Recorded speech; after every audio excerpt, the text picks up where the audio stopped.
Alright, grade 6, welcome to this week's homework. So we've got 4 tasks. I hope they're not too much for you, but I think they should not be too bad.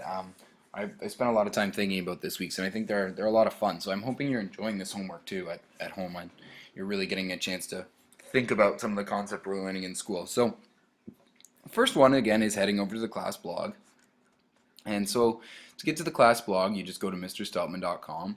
And I will actually link this right now to mrsteltman.com. So Command K is the link. If I head to mrsteltman.com, class blog, I can copy the link and I will put it into our homework. Command V. Alright, cool. So head over to the class blog and we're going to watch a science video to learn and practice our summarizing skills. So let's head over to that class blog and see what it actually says. So it says, could you, would you from a plane? And so I found a video from MIT, which is a very prestigious university in Boston, and they've teamed up with Khan Academy to create some science videos for kids that explain some cool concepts. So this video is all about the physics of skydiving. So it says, have you wished that you could fly? I know that I have. This week's blog post looks at the science behind skydiving, a wild, crazy, and scientific adventure. In this week's paragraph, I would love for you to write a paragraph that summarizes what you learned from this video, as well as answers the question, do you think you would want to try skydiving? Be sure to give some reasons why or why not. You can either do 2 paragraphs where you've got one about what happened in this video and what you learned, and then a second paragraph that says, hey, I would love to try skydiving because, or I would not want to try skydiving because. So make sure you've got those 2 paragraphs, alright? I'd really appreciate that. Next on the weekly homework is our brain buster. So I've even helped you out so you can read through this. It tells you what happened, and I've even put in this table for you. So I think that that'll be very helpful. Remember, if you want to add to a table, you can just always right click and click insert row below if you needed to add more days to try and figure out the answer to C maybe. And task 3 is I'm thinking about getting a pool in my backyard, and I just don't know. I need to know how much area it takes up. So I've got this red rectangle and this blue parallelogram.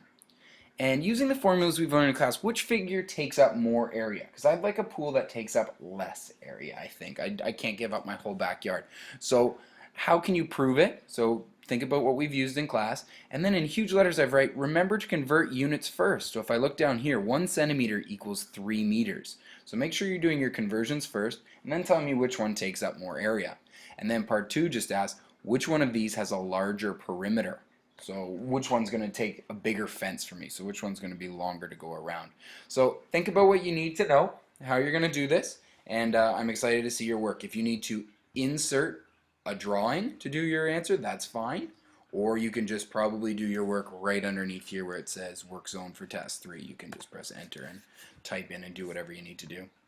Task 4 is website development, and the reason this is on here again is I'm seeing a lot of ours, we've either not shared them with me, or we've not shared them with the world, or that the documents that you have on your website, you haven't changed those sharing permissions so that they can be seen. So you've got amazing stuff, but nobody in the world can see it because you haven't changed the sharing permissions. So when you're doing that, so if you go to a document and you can view your document, like if you have your parents look at your website and they can't see things, if you need to share your documents, go to that document, click share, and in advanced, you can go through, I don't know who all these people are on mine, so I'm going to be changing that, but in advanced, you can click change so that anyone on the web can find them and view them, or anyone with the link can view them. So I would try anyone with the link, have your parents test that. If that works, great, keep it like that. If not, make it public on the web because you're willing to share those things. Just the ones that you're proud of, that have been through all the editing processes and that you're good to share.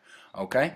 I'm going to figure out why all these people have access to my homework. So I'm not sure about that. I better figure it out. Last thing, last week's math solution, which we will look at in class, but for any parents who are concerned, if you click this link, you will go through and it explains exactly how to go through the solution of solving that. So it was figure out how many students there are, find out how much it costs on the bus per student, then we can do our adding. $10 for the program, $2.75 for the lunch, and $4.80 for the bus cost equals $17.55 per student. So if anybody's curious in how to get the solution to that problem, if you were feeling frustrated, that's how you do that. So I believe that's everything for the week. Please take your time.